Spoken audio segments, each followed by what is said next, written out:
turka shi. A yau mun tashi da wani labari marar daɗi yadda wata mata ta kashe mijinta ta hanyar burma masa wuƙa a wuya.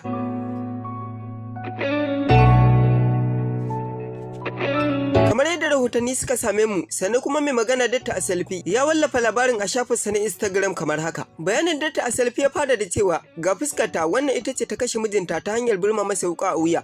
Ga cikakken labarin abin da ya faru.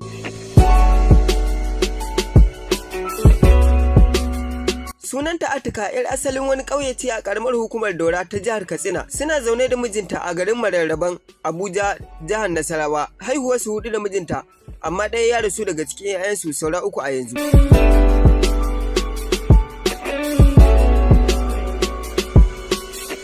Mijin nata wanda ta kashe bakaniken mota ne, sunansa Ibrahim Ahmad. Kusan watanni 5 da suka wuce ya ƙara aure, kusan shekara kenan da ya yi a sabon gidansa suka koma. Atika ta kasance mai tsananin kishi, suna da yawan yin faɗa da mijinta, an yi mata shaidar masifa sosai. Baya da haka kafin Ibrahim ta fara yin wani auren, an rawaito cewa shi ma tsohon mijin nata na farko barazanar kai farmaki take yawan yi masa da wuka, hakan ya sa ya rabu da ita. A baya ta taɓa yankan matar yayin mijinta da wuka a lokacin da suke faɗa, a lokacin suna gida ɗaya kafin mijinta ya siyi sabon gida su koma.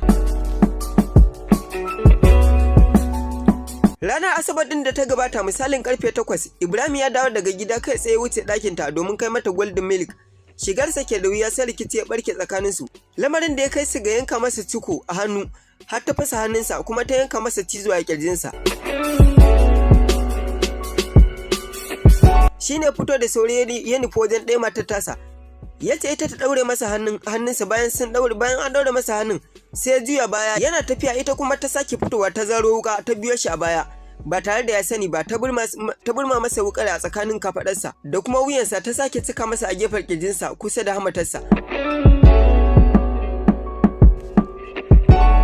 A lokacin da Ibrahim ya ce mata kin kashe ni, kamar yadda take shaidawa da kanta. A lokacin na kishiyar ta yi sauri ta shige ɗakinta ta rufe kofa ta kulle, kuma bata fito ba sai da ta tabbatar mutane sun shigo gidan. Rahoton ya ci gaba da cewa Ibrahim ya fara gudu zuwa bakin kofar gate din, yana ihun neman taimako, amma Atika ta zaro ta katuwar gora, wato sanda, ta bishi da gudu ta buga masa a kansa, sannan ta sake buga masa har sai da kwakwalwarsa ta fito.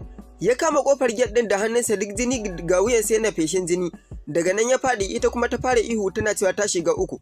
Ni na kashe mijina da hannuna. Nan take aka garzaya da Ibrahim zuwa asibiti. Kafin a kai ga asibiti ya ce gagarin ku nan.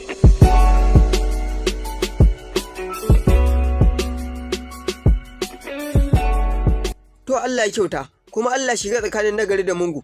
Za mu so mu karɓi ra'ayoyinku a sashinmu na tsokaci akan wannan mummuna al'amari da ya faru, yadda wannan matar ta kashe mijinta. Mun gode da sauraron wannan shiri. Idan wannan shine karanka na farko a wannan tashar, muna so ka danna alamar subscribe, sannan ka danna ƙararrawa domin samun ingantattun shirye-shiryen mu a koda yaushe. Idan kuma ka riga ka yi mana subscribe, muna so ka yi like da bidiyon nan. Mun gode da kasancewa da mu da kuka yi.